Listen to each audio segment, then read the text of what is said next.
C'è una riflessione che questo assestamento di bilancio e il DEF ci impongono di fare. Mai come oggi la nostra Regione ha potuto contare su una disponibilità di risorse consistente. Eppure, proprio mentre disponiamo di mezzi economici importanti, continuano a rimanere irrisolti alcuni dei problemi più profondi che riguardano il futuro della nostra comunità. Ci chiediamo allora quando siano davvero efficaci le politiche che mettiamo in campo. Pensiamo al calo demografico, continuate a rispondere con bonus e contributi che possono certamente rappresentare un aiuto, ma che con la vostra impostazione si esauriscono nel primo anno di vita del bambino, quasi come se le difficoltà delle famiglie terminassero lì.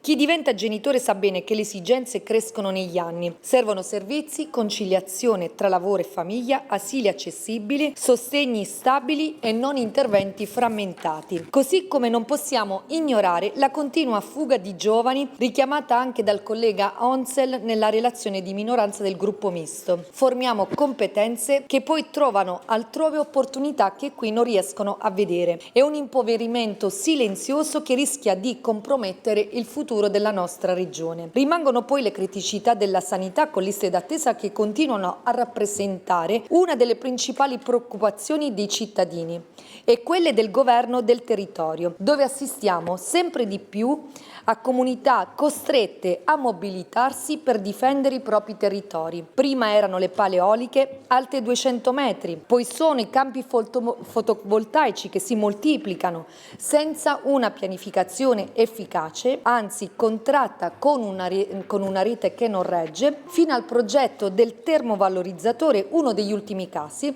che suscita forti preoccupazioni per il possibile impatto sulla laguna di Marano. O ancora la questione del tagliamento, che rappresenta una prova tangibile di questa difficoltà nel dare una visione complessiva. Su tutti questi temi emerge una sensazione diffusa, quella di una governance che fatica ad esprimere una strategia organica. E allora la domanda è inevitabile. Disponiamo davvero di una straordinaria ricchezza di risorse, ma stiamo costruendo una regione più forte, più attrattiva e più capace di affrontare le sfide del futuro? Siamo onesti nel dire che il provvedimento contiene anche numerose misure condivisibili e rispetto al quale non abbiamo trovato alcuna difficoltà a riconoscere appunto positive ciò che abbiamo sentito rappresentare nelle ultime settimane. Penso ad esempio agli ultimi 8 milioni destinati dall'assessore Bini al comparto dell'elettrodomestico, accompagnati dal vincolo di non delocalizzazione della produzione, una scelta che è sicuramente giusta e va a tutelare le nostre imprese, però